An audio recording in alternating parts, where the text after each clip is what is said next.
Hello and welcome to another episode of Vipers Voices. This one coming to you after the Vipers' sixth match of this DP World ILT 2024 against the Dubai Capitals at the Dubai International Stadium.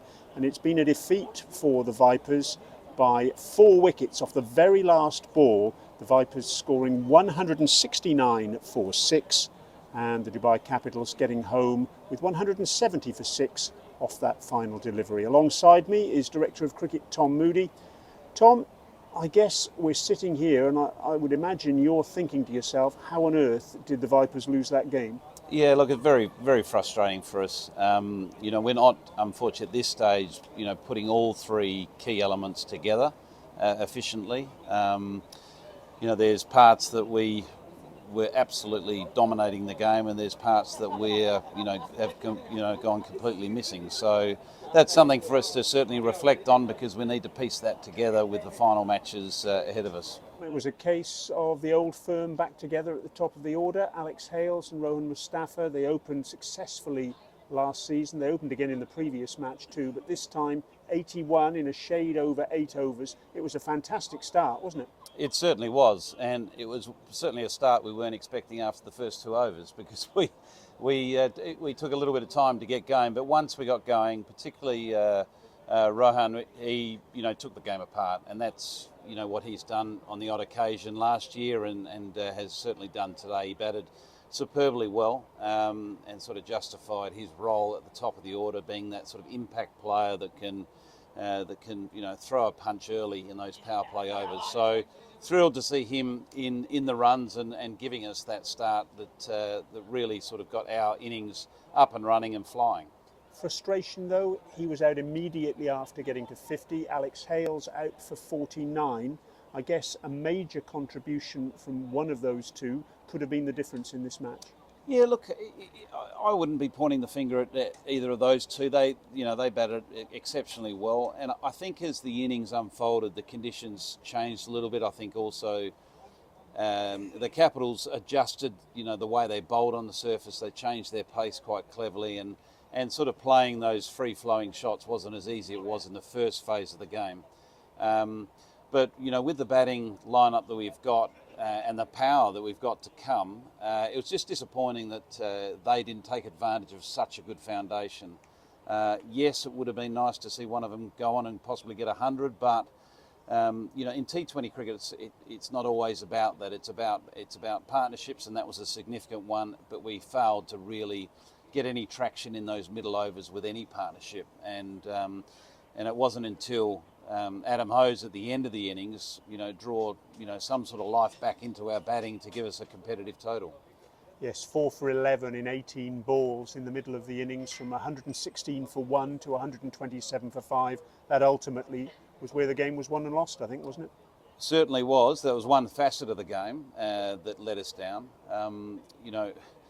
As I touched on, our middle order is a very strong middle order, and it's got a lot of power, particularly the likes of Azam and Rutherford are two classic examples of boundary hitters that can really hurt an opposition, particularly when you get such a good start. They're not having to sort of play any recovery type role, having not had a good start. So that was disappointing, because I felt that we should have been around that minimum 185 up to even 200, but we obviously fell well short of that.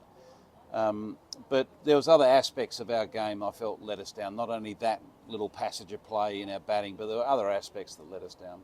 You mentioned Adam Hose there. He dropped down the order a little bit, more in keeping with the role that he sometimes plays in the UK, and indeed that he played in the Big Bash earlier this winter.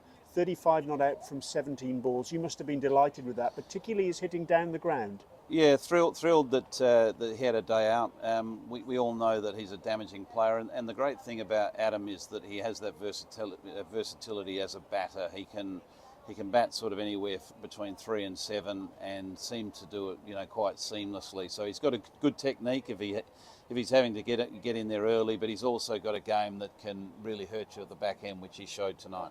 48 from the last 5 overs as Adam and Wanindu Hasaranga resurrected things a little bit. 169 for 6, as you mentioned, a long way short of where the Vipers would have wanted to be at the halfway stage. But did you still believe it was a competitive score? I certainly did, particularly given the intel that we got from the way they bowled on the surface and what we could apply to our bowling innings. But unfortunately, I felt we didn't take advantage of that intel as much as we should have. I think early on, with the new ball, we offered too much width. Ben Dunk played very, very well. It was nearly a vintage Ben Dunk. Out there it was some wonderful ball striking, but we certainly allowed him to get away to that type of flyer. And in this format of the game, if you do let someone off the hook like that, you're having to do a bit of chasing, which we did. Rohan Mustafa bowled an over, took a wicket. You must be delighted with the impact that he had on the game, not just with the bat, but also with the ball, particularly as he also damaged his right little finger.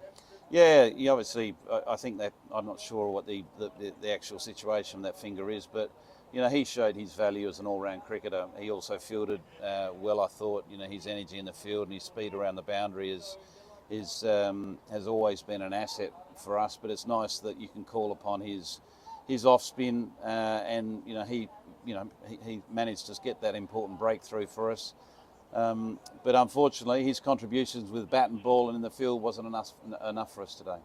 That last over, Matisha Patirana had 4 to defend, and he almost did it, didn't he? It was a terrific last over. Very good over. He just showed exactly why he's sort of highly regarded as a finisher with the ball. He's done it very successfully at Chennai Super Kings under the leadership of MS Dhoni. And he showed again that he's got the not only the skill but the temperament under pressure to be able to deliver that. So unfortunately for him and for us for that matter, he only had the 4 runs to play with. It would have been nice if he had 10 or more runs to play with, but it wasn't the case. Shaheen Sharafridi, his last match tonight, picked up a couple of wickets. Just talk to us, Tom, about his influence on the field and off the field in the time that he's been with the Vipers. Yeah, look, he's been terrific. He's obviously a highly sought after player and highly respected player around the world in all formats of the game, and it's great to have a player of that calibre in our ranks. And it's also great to have a Pakistan player of that calibre playing for the Desert Vipers in this league.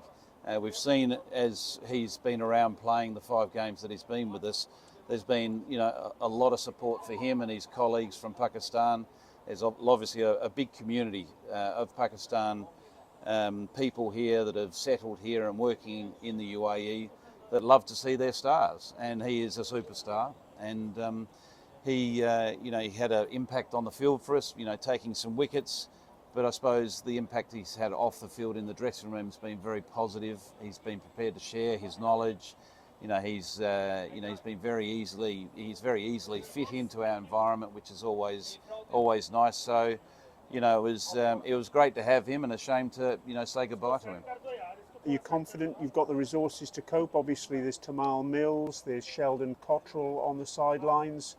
They'll be able to fill those big shoes? Without a doubt. I've got full confidence in the squad that we've got, and one of the reasons we have such a strong and deep bowling attack is we knew that we were going to have a few people coming and going. We're not the only franchise in that position either, but we knew that was going to be the case. So I'm sure those players will welcome the opportunity and step up and deliver. 2 from 6 then, bottom of the table, but there's so little to choose between most of the sides in the tournament up to this point in time. Where do you see the side at the moment with those 4 group games to go? Oh, look, we're in a tough position, a lot harder position than what we would have liked to have been in. We let one slip tonight. We've let a couple of games slip in my view, and we just haven't played consistent cricket to this point. So we don't deserve to be up the middle or top of the table yet, but I've got full confidence that we've got the capability and the commitment to turn things around. We've got speaking of turning around, we've got a very quick turnaround this weekend with a double header, and that's probably what we need, is just to have 2 games on the bounce and get 2 wins in the bank and get some momentum to finish this tournament on a roll.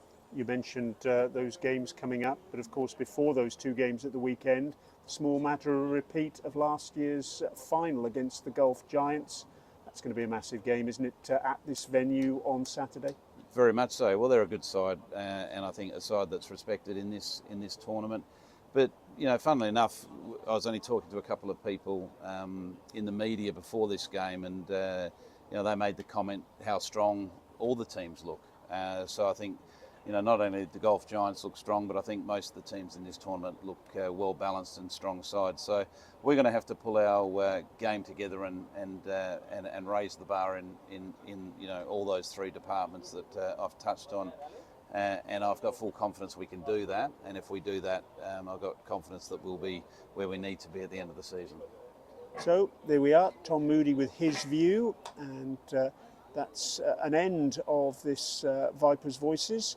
And the next match is against the Gulf Giants, a repeat of last year's final, and that comes up on Saturday. It's a day game at the same venue, the Dubai International Stadium, and we will of course have reaction for you after that match here on Vipers Voices.